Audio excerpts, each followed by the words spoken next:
Everyone around the world is seeing the images, the atrocities on Ukrainian families and children. Joining us now with a closer look at the state of refugee children in Ukraine is a spokesperson for UNICEF, Toby Fricker. Toby, thank you so much for being here on Cap Review. So right now, you're on the ground in Ukraine. Walk us through, what does offering humanitarian help in the middle of an active war look like?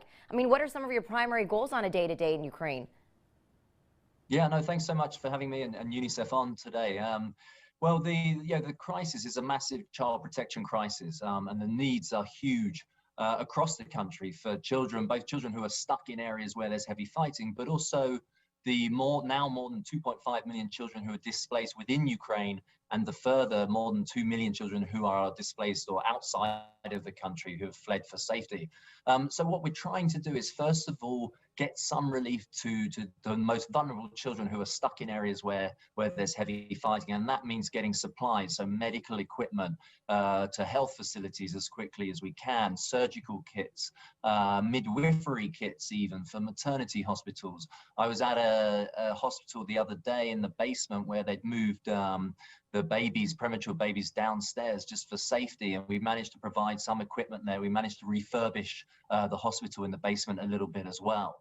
And it also means making sure that water keeps running, the essential and the right to water, that children still have that access. So helping to provide some support to water technicians to be able to repair infrastructure when it's broken or damaged, but also providing emergency water supplies and tanks to help alleviate the lack of access to water. And then it's also about trauma. I mean, children in Ukraine are living through horrific scenes every day in some parts, and the trauma is massive. So what we're trying to do is reach children who are in vulnerable settings. So, for example, in Kharkiv, in a city in the north where children have gone underground into the metro station, we managed to get some local partners to provide some play, some relief, some emotional support, children who so much already. And all those areas are absolutely is education, to get some normalcy back into people's lives, into children's lives, to feel like their childhood is coming back. Your work is so important. Now, UNICEF says more than 2 million children were forced out of their homes. What are you seeing? You talked about a little bit, what you're seeing at the hospital. What kind of emotional and physical state are these children in? Well, I mean, first of all, I was in a town called Zaporizhzhia just yesterday, and we were at the hospital there. It's a town quite close to some of the front lines, and children were in intensive care. So there were children who had been wounded, suffering from war wounds. They had got out alive, thankfully, but they were in intensive care in the hospital. They're receiving incredible support from the doctors and the surgeons who are working around the clock to try and save their lives. And UNICEF was able to provide some medical equipment to that particular hospital. It's like surgical equipment, able to sort of support the doctors there to do their vital work. So the situation clearly for those children is horrific. There are children who have been killed in some areas, and that is absolutely awful for everyone involved. We met the grandparents of children in intensive care, and obviously they're going through a horrific times. But also children on the move who are in very vulnerable positions, very vulnerable states. First of all, they have the trauma that they've gone through living under conflict, but also then the uncertainty, the fear of having to move.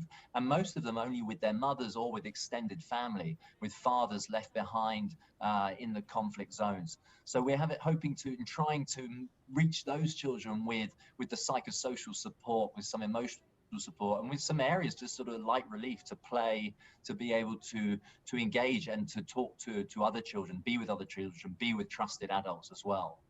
And on top of just protecting children from the challenges of leaving their homes, there's now another added risk of children being trafficked. So what is UNICEF doing to protect families who are traveling and also children from being exploited? Yeah, when you have so many children on the move, obviously it's a massive concern, and trafficking is a huge risk.